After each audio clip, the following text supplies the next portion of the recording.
It was Father's Day in the quiet, rain-dusted suburbs of Seattle, and I was sitting in the same high-back velvet chair that occupied the corner of my library for 30 years. My name is Silas Thorne. I am 68 years old, a retired structural architect who spent a lifetime ensuring that buildings stood tall and firm against the elements. I only wish I had spent as much time ensuring the foundations of my own family were as resilient. The morning started with a hollow kind of expectation. I had spent the last 2 decades as a widower after my wife, Claire, passed away from a sudden illness. Since then, my world had revolved entirely around our daughter, Elena. Every blueprint I drafted, every late night I spent over a drafting table, and every penny I saved was for her. I watched her grow from a gap-toothed girl into a polished, high-end real estate agent in the city. I was proud of her, or at least, I was proud of the version of her I had built in my mind. The doorbell rang at precisely 11 o'clock. Elena was always punctual when it came to appearances.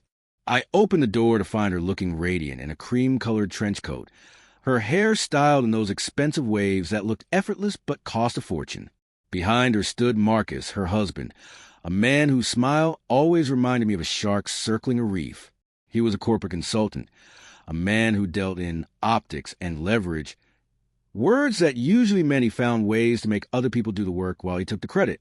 "Happy Father's Day, Dad," Elena chirped, leaning in to give me a practiced air kiss on the cheek. She smelled of a perfume that cost more per ounce than the silver I used to collect. She thrust a small, poorly wrapped gift bag into my hands. The tissue paper was crumpled, looking like it had been shoved in at the last second in the car. I led them into the living room, where the scent of old books and lemon wax hung in the air. I sat on the sofa, feeling the weight of the bag. It was light, insubstantial.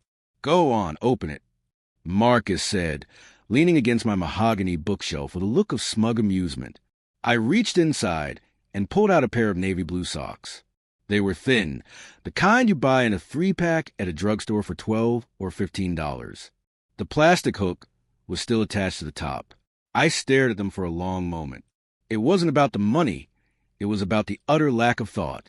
I had sold my beloved 1968 Classic Mustang to pay for her destination wedding.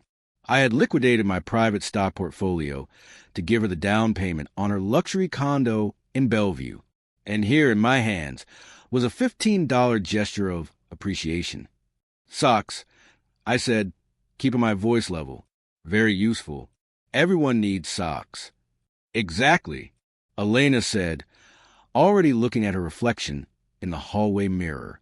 "I figured you're at that age where you just want comfort.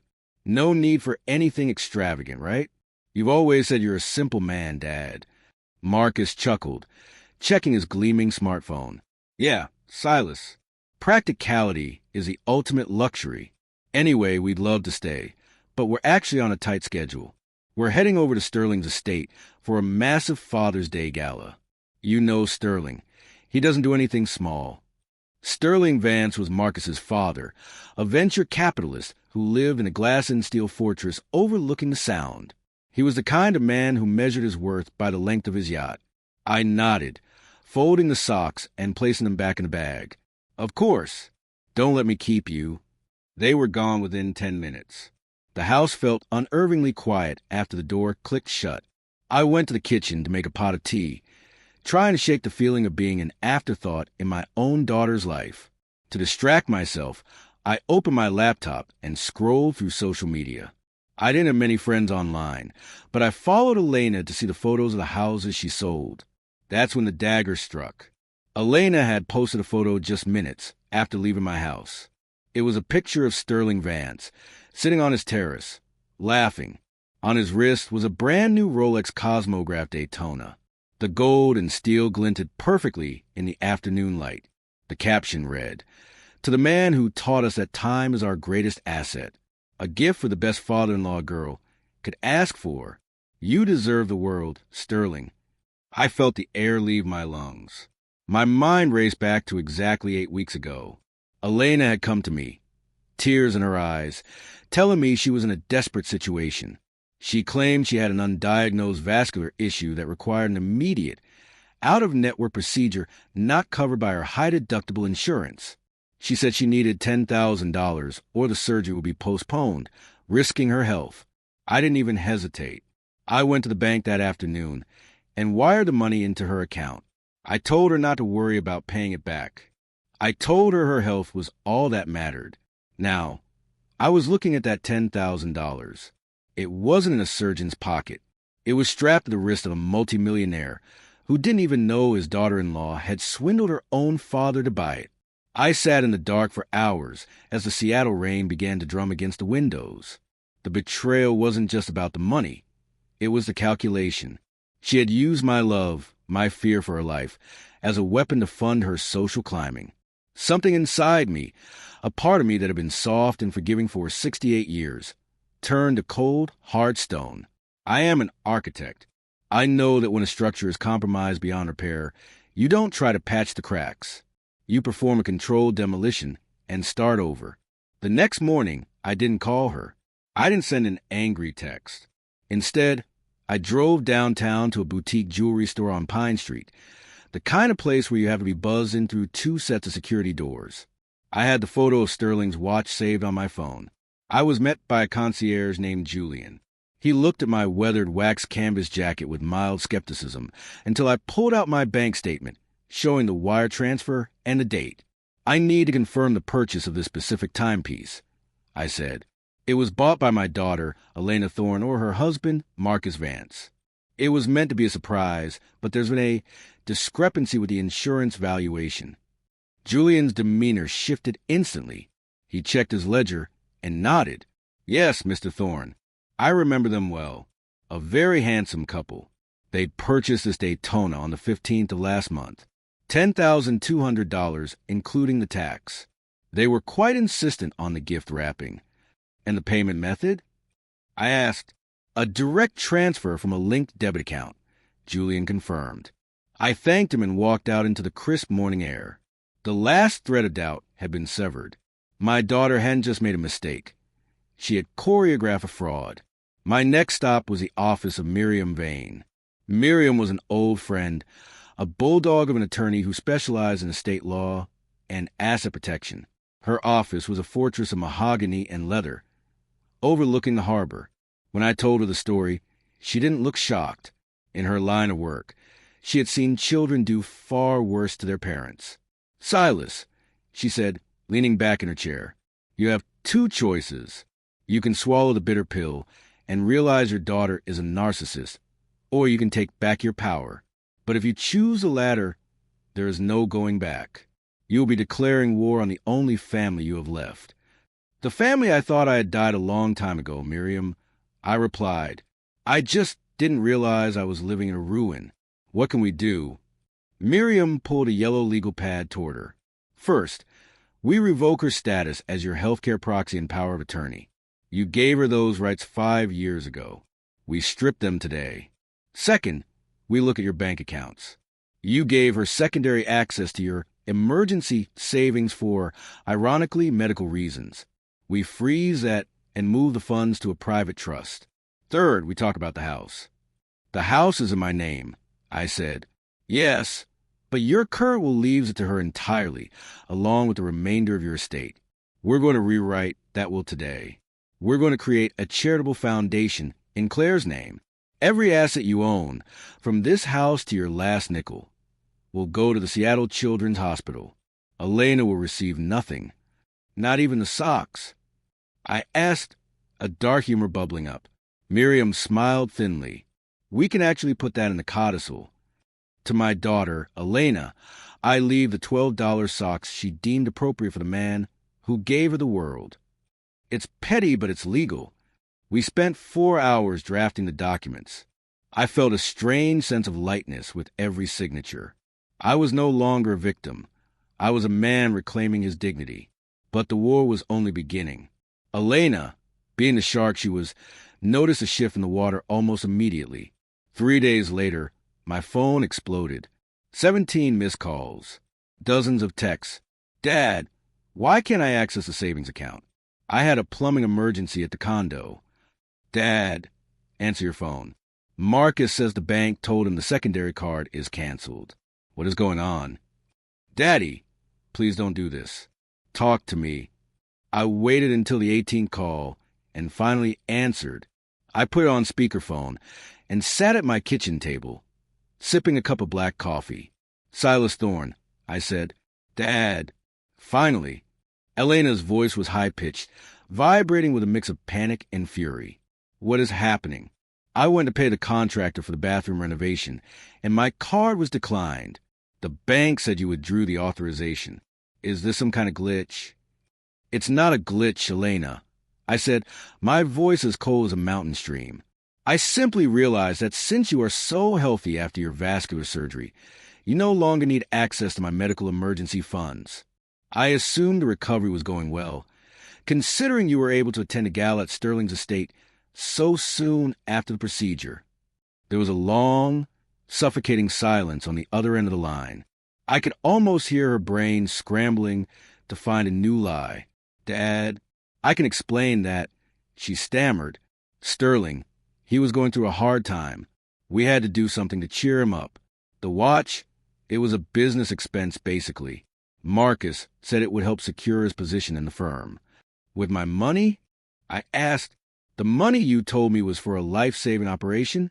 You stood in my living room and cried, Elena, you used your mother's memory to guilt me into emptying a savings account I spent a decade building. You traded my trust for a watch for a man who already has everything. You're being so dramatic, she snapped, her guilt turning into aggression.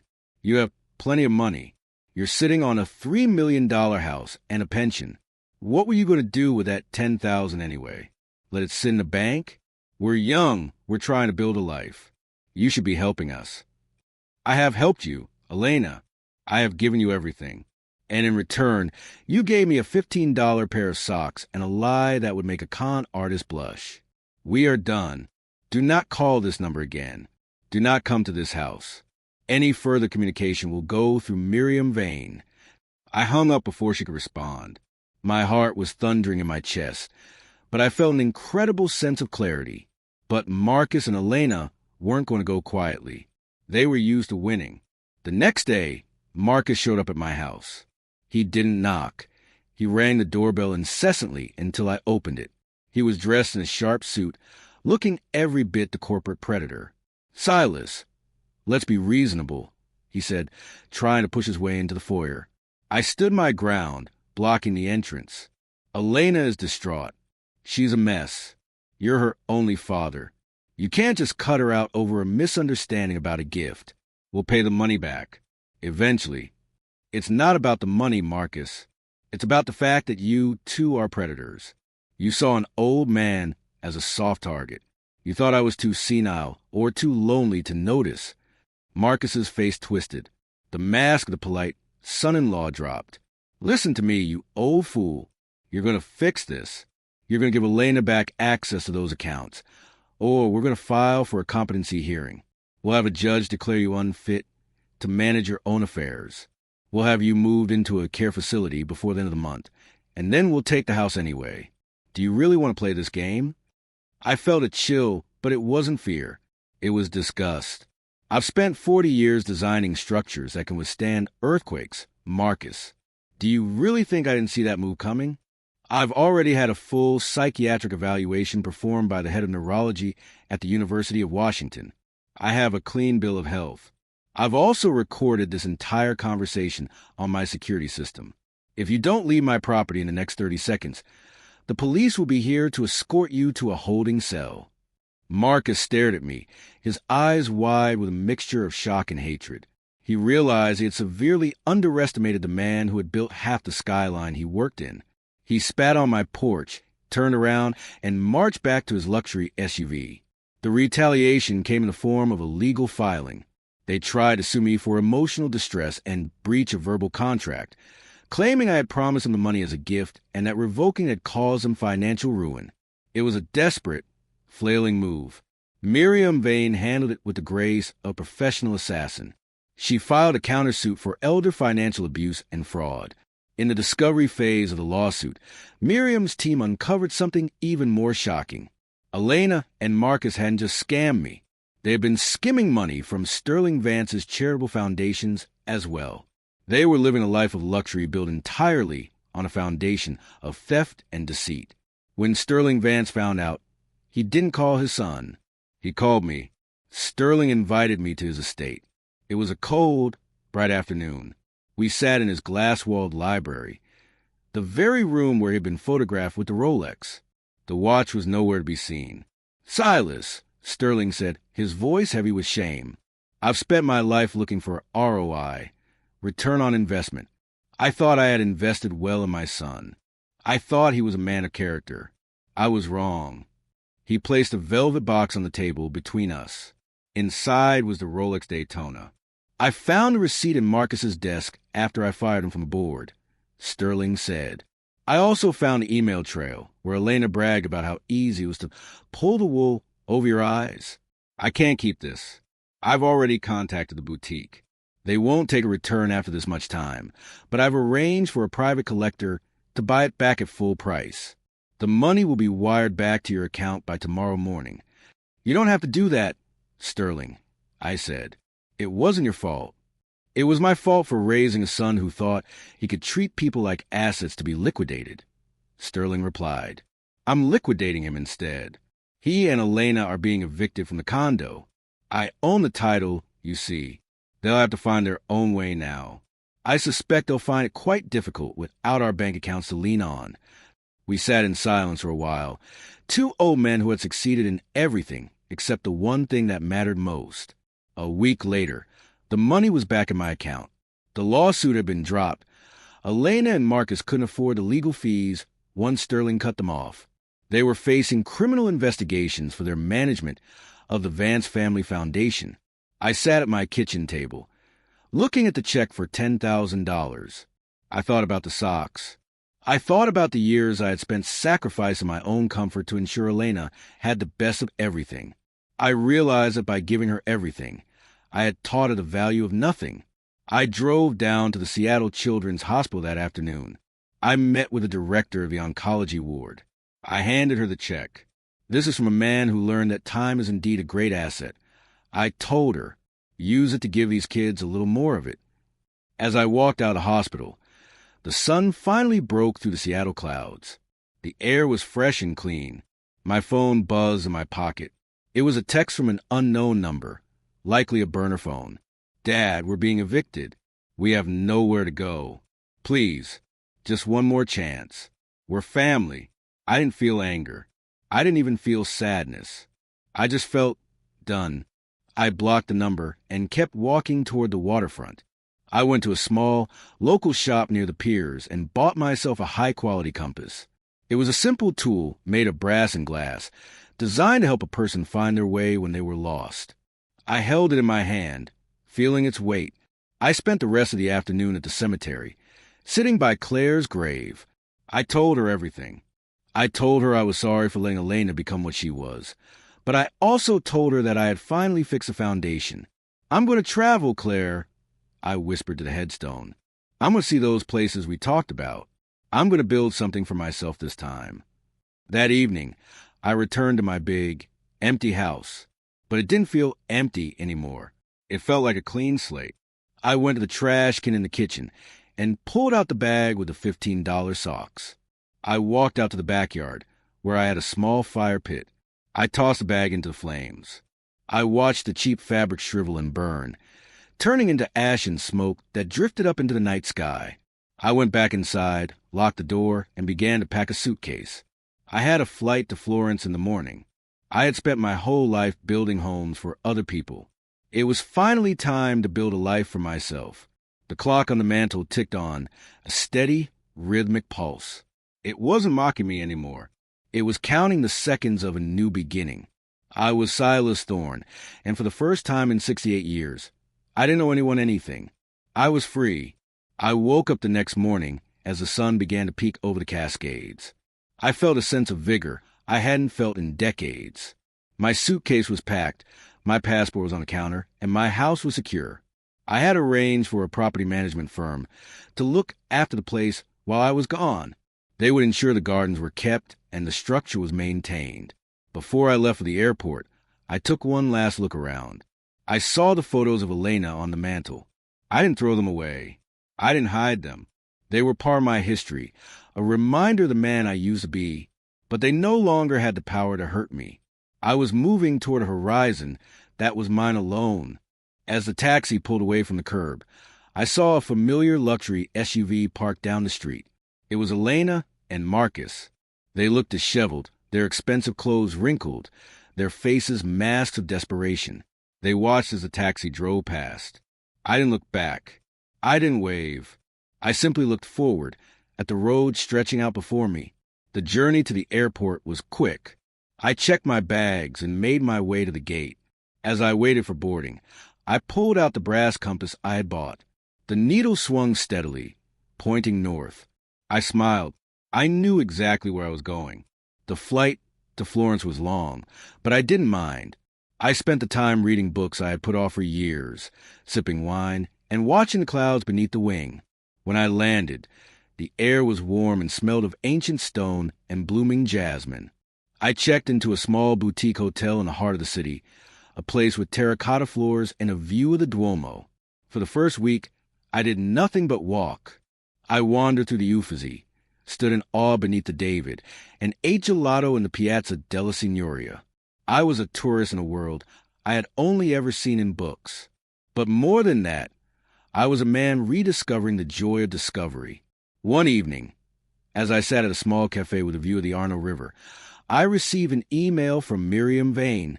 She told me that the charitable trust had been finalized and the first donation to the Children's Hospital had been processed. She also mentioned that Elena and Marcus had been officially charged with fraud in relation to the Vance Foundation. They were facing significant prison time.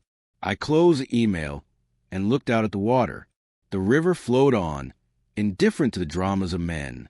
I felt a fleeting moment of pity for the girl Elena could have been, but it was quickly replaced by the piece of the man I had become. I spent 3 months in Italy, then traveled to Greece, then to the fjords of Norway. I saw the world through the eyes of someone who knew that every day was a gift, not a right. I met people from all walks of life, heard their stories, and shared my own. I was no longer Silas Thorne the architect. I was Silas Thorne the traveler. When I finally returned to Seattle, it was autumn. The leaves were turning gold and crimson, and the air was crisp. My house felt like a sanctuary. I settled back into my routine, but with a new perspective. I volunteered at the Children's Hospital, helping them design a new play area for the oncology ward. I spent my evenings in my library, not looking at old blueprints, but at photos of my travels. One rainy afternoon, there was a knock at my door. I opened it to find Sterling Vance. He looked older, tired, but there was a kindness in his eyes that hadn't been there before. "Silas," he said, "I was in the neighborhood. I wanted to see how you were doing." I invited him in, and we sat in the library with a pot of tea. He told me that Marcus had been sentenced to 5 years and Elena to 3. He had cut them off completely, but had set up a small educational fund for any future grandchildren, to be managed by an independent trustee. "I wanted to thank you, Silas," Sterling said. "You showed me that sometimes the hardest thing to do is the only right thing to do. You saved me from continuing to fund a lie." "We both saved ourselves, Sterling," I replied. We talked for hours, not about business or money, but about life and legacy. When he left, I felt a sense of closure that I hadn't realized I needed. I am 69 years old now. My foundation is solid. My heart is at peace. I still have that brass compass on my desk. It reminds me that no matter how lost you feel, there's always a way back to yourself. My daughter gave me socks for Father's Day, but in doing so, she gave me something far more valuable. She gave me the truth. And the truth, as they say, has set me free. I look out my window at the Seattle skyline, at the buildings I helped create. They are strong, but they're just stone and steel. The real architecture is in the soul, and mine, after all these years, is finally finished. I spend my days now in a way that would have baffled the old Silas. I take painting classes at the community center. I've discovered I have a knack for watercolors, the way the pigment bleeds into the paper, unpredictable and beautiful. It's the opposite of architecture, where every line must be precise. In my new life, I embrace the blur. I've also started a small mentorship program for young architects from underprivileged backgrounds. I don't teach them how to calculate load-bearing weights. They can learn that from a textbook. I teach them about integrity. I tell them that a building is only as good as the man who designs it. I tell them that if they compromise their values for a client or a paycheck, the structure will eventually collapse, no matter how much concrete they pour. Miriam Vane comes over for dinner once a month. We sit on the terrace, even when it's chilly, wrapped in wool blankets, watching the ferries cross the Sound. We don't talk about the lawsuit anymore. We talk about the books she's reading or the hike I'm planning for the weekend. She's become the sister I never had, a confidant who knows my history, but doesn't judge me for it. Every now and then, I get a letter from the prison where Elena is serving her sentence. I don't open them.